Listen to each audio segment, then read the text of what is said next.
All right, let's move on to the kind of dark Alexa period, the Fiend, all this. Oh, this is the most fun I've ever had in my career. Crazy time. The most fun. The most fun I've ever had in my entire career. I can easily say was this time period. I've never had more fun in my life. When it first got sort of, you were first approached with the idea of doing everything with the Fiend, were you in straight away? Even though it involved this? 100%. 100%.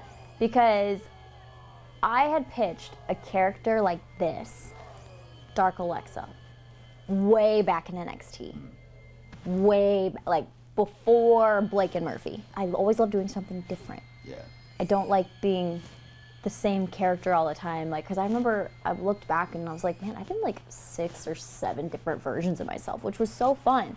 I love being able to portray a character. I love being able to go outside of the box, do different things. And this was the most fun. I think as well, it's almost in the time period that was in, where it's like the Thunderdome and the Performance Center and all that, where it was difficult to have a normal match, right? And you had to do crazy stuff like this, and you had the chance to do crazy stuff like this. It all kind of fell together quite perfectly. Oh, it was. This was the best case scenario, like, for me. As selfish as that sounds, this was the best case scenario for me because, you know, I did cool stuff. I teleported. I changed outfits mid-match. I did all these things, and it was so fun because we got to have stuff like this in the Thunderdome. Like, look at all that graphic. Like, that's so cool. And this was just so fun.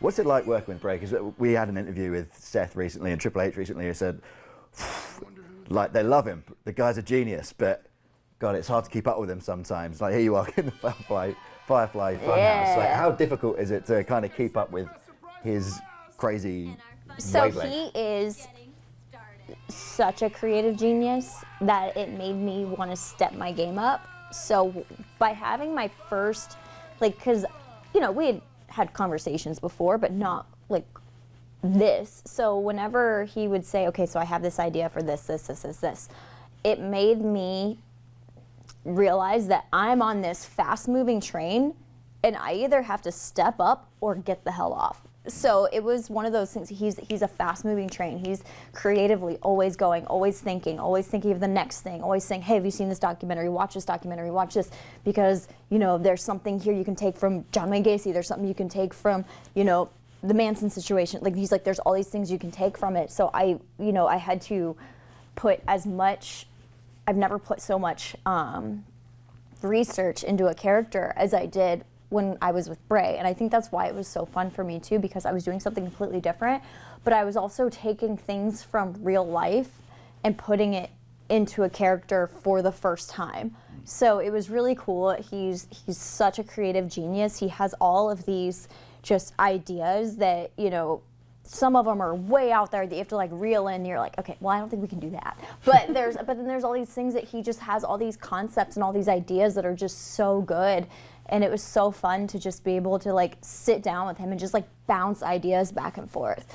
But because working with him now, I have almost like unlocked a different side of my brain creatively, to where now I get these ideas that I can pitch and try to portray, and it's just so much more fun. You know, because of him, I was able to come up with the concept for Lily. You know, so it was cool. It was really cool. He very clearly also taught you how to shoot fireballs. Oh, yeah. The fact that I was able to shoot fire at one point, that's pretty dope. Right in the face, too. Like, it hit him perfectly. Look at that. Right on the brows. I was surprised he had eyebrows after that. It was a funny time as well, because, you know, working with Randy Orton, I believe we're about to see it in the next clip. Never in a million years did I ever think I'd have a match with Randy Orton. Never in a million years. You know what? I have to say, this might be one of my favorite matches I've ever done. Like, this was cool. This was a fun, super fun match. I feel like this has to be one of my favorites. I will tell you, taking an RKO is not fun. No? No.